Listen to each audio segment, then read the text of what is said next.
Hi, welcome back. Today I need Juan to babysit my kids. I'm going out for dinner with my wife and I'm going to ask him if he's available. Voy a ver si está disponible. Así que bueno, cruzo los dedos, espero que sí. I don't have anyone to babysit my kids.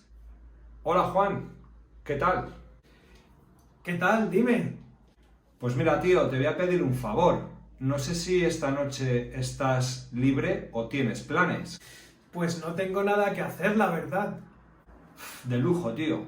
Pues mira, es para que hagas de canguro con mis hijos esta noche. Me voy con mi mujer a cenar.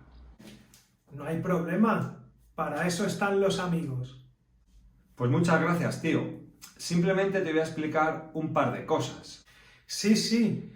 Dime todo. Explícame todo. ¿A qué hora comen, cenan, todos los horarios y dónde están las cosas? Bien, pues mira, te voy a decir. Simplemente, por la tarde, después de hacer los deberes, tienen que ducharse y sobre las 8 a cenar. Tienes en la nevera la cena preparada. Ah, bueno, entonces, ¿qué es lo que tienen de cena para yo saberlo? ¿Y dónde está? ¿En un tupper? Sí, hay una bandeja grande en la nevera con ensalada de pasta. Lo vas a ver a simple vista cuando abras la nevera. No hay problema. ¿Y después de cenar, se van directamente a la cama o ven un rato la tele?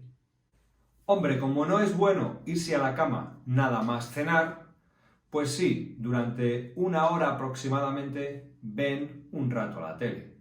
Perfecto. Entonces, ¿a qué hora se acuestan? Pues alrededor de las 9:30.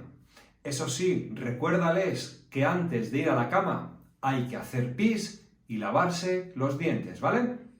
No te preocupes, yo se lo recuerdo. Pues nada, ya me he enterado de todo, así que tranquilo, ¿eh? Disfruta de la cena.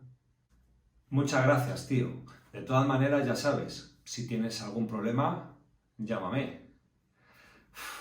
Thank God I have good friends, don't you think? Así que bueno, amigos, me voy a ir a cenar con la jefa y el Juan a cuidar de los niños.